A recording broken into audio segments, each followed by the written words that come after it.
Hello, जय श्री कृष्णा। तो चलिए आज हम अपनी क्लास शुरू करते हैं और मीराबाई के बारे में पढ़ते हैं। और मीराबाई के बारे में हर क्षेत्र वाइज किस क्षेत्र में मीराबाई कौन मीराबाई के नाम से जाना जाता है तो इसके बारे में हम देखते हैं। तो शुरुआत करते हैं मीराबाई के सामान्य परिचय से। तो मीराबाई का जन्म कुड़की गांव में हुआ था। कब हुआ था कि 1498 में हुआ था। मीराबाई का जन्म 1498 में हुआ था तथा ये वृंदावन में एक मूर्ति में समा जाते हैं। तो कब समाते हैं? 1546 में। महाराणा प्रताप के जन्म के 6 साल बाद यह एक मूर्ति में समा जाते हैं, ऐसा कहा जाता है।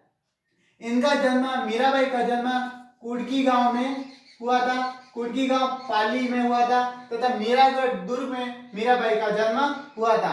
इनके बचपन का नाम पेमल था। इनकी माता का नाम वीर कुंवरी।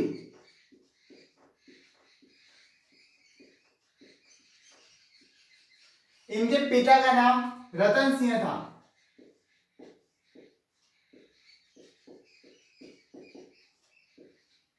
जब मीराबाई का जन्म होता है कुड़की गांव में मीरागढ़ दुर्ग में, तब इनके जन्म के साथ ही इनकी माता का देहांत हो जाता है। परिणाम स्वरूप रतन सिंह जी कुड़की गांव से मीराबाई को लेकर मेड़ता आ जाते हैं और उस समय मेड़ता के जागीरदार हुआ करते थे इन मीराबाई के दादाजी, जिनका नाम था दूधाजी। तो दूधाजी ने मीराबाई का लालन पालन करा था।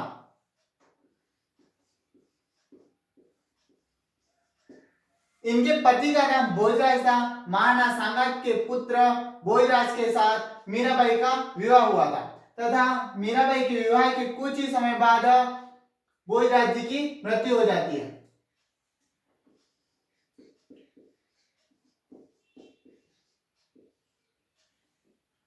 इनके गुरु की बात करें तो इनके 3 गुरु हुए हैं।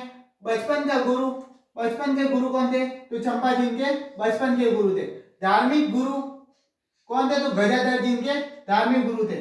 ऐसा कहा जाता है कि मीराबाई ने बचपन में एक बारात को देखकर विवाह करने की जिद करी थी। तो इनके दादा व दादी जी इन्हें एक पास वाले मंदिर में लेके गए थे और कृष्ण भगवान के बारे में कहा था कि यही तेरे पति हैं। उसी समय से मीराबाई कृष्ण को अपने पति के रूप में पूजा करती हैं तथा वहां के पुजारी थे गजाधर जी, वो इन्हें आध्यात्मिकता की ओर लेकर जाते हैं, जिसके कारण धार्मिक गुरु इन्हें गजाधर जी को कहा जाता है। तथा आध्यात्मिक गुरु की बात करें तो आध्यात्मिक गुरु थे रविदास जी, इन्हें हम रविदास जी के नाम से भी जानते हैं। तो आध्यात्मिक गुरु कौन थे? तो आध्यात्मिक गुरु थे रविदास जी। धार्मिक गुरु कौन थे? तो गजाधर जी। बचपन के गुरु कौन थे? तो चंपा जी। यह हो गई अपनी मीराबाई की सामान्य जानकारी। इसी के साथ हम क्षेत्रवाइज मीराबाई के बारे में बात करते हैं। तो गौरीबाई वागड़ की मीरा के नाम से जाना जाता है। इनके साथ भी यही हुआ, इनका विवाह बचपन में ही हो गया था तथा बचपन में ही इनके पति की देहांत हो गया था। परिणाम स्वरूप इन्होंने भी कृष्ण को अपने पति के रूप में पूजा, जिसके कारण इन्हें वागड़ की मीराबाई के नाम से जानते हैं। तो वागड़ की मीराबाई के नाम से किसे जानते हैं? तो गौरीबाई को वागड़ की मीराबाई के नाम से जानते हैं। कर्माबाई, तो मारवाड़ की मीरा के बारे में किसे जानते हैं? तो मारवाड़ की मीरा के बारे में मारवाड़ की मीराबाई के नाम से कर्माबाई को जानते हैं। कर्मा मां से हम ले लेते हैं मारवाड़ की मीरा के बारे में नाम से इन्हें जानते हैं। उसके बाद रानाबाई, यह राजस्थान की दूसरी मीराबाई के नाम से जानते हैं। राजस्थान की दूसरी मीरा कौन थी? तो दूसरी मीरा थी रानाबाई। तो रानाबाई राजस्थान की दूसरी मीरा के नाम से जाना जाता है। सम्मान बाई, रेस्पेक्टेड बाई कहते हैं जिसको, तो वो थी सम्मान बाई।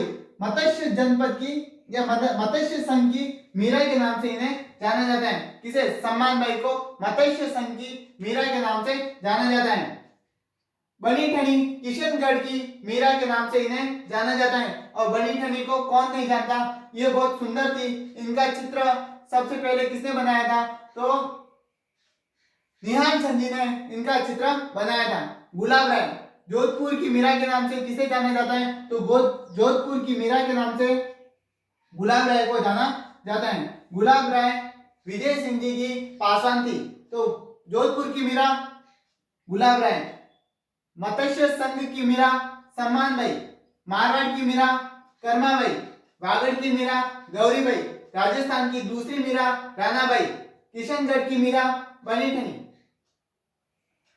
कर्मा बाई के बारे में बताऊं कि थोड़ी सी कहानी है इनकी भी, कि इनके जो कर्मा बाई के बारे में कहा जाता है कि कर्मा बाई जब बचपन में एक बार खिचड़ा बनाती हैं और इनके जो पेरेंट्स होते हैं वो क्या करते हैं कि बाहर चले जाते हैं, तब इन्हें कह के जाते हैं कि तू क्या करना, भगवान कृष्ण को भोग धर के फिर खाना खाना। तो यह भगवान कृष्ण की भोग लगाती है, परंतु भोग तो लगाती नहीं, ये तो उन्हें डायरेक्ट हाथों से खिलाती है। अब मूर्ख कैसे हाथों से खाए खाना, जिसके परिणाम स्वरूप क्या होता है कि एक बार बनाया, फिर उन्होंने सोचा कि खिचड़ा बनाया था तो खिचड़ी के अंदर कोई कमी रह गई, तो भगवान मुझसे नाराज हो गए तो वो खा नहीं रहे। 2 बार बना दिए, 3 बार बना दिए, फिर उठ कर बैठ जाती है। कृष्ण भगवान खुद पसंद होते हैं और फिर इन्हीं के हाथों से वह खिचड़ा खाते हैं। तो ऐसा कहा जाता है कि मारवाड़ की मीरा थी कर्मा बाई, इन्होंने भगवान श्री कृष्ण को अपने हाथों से खिचड़ा भी खिलाया था। राजस्थान की दूसरी मीराबाई राणाबाई के बारे में कहा जाता है कि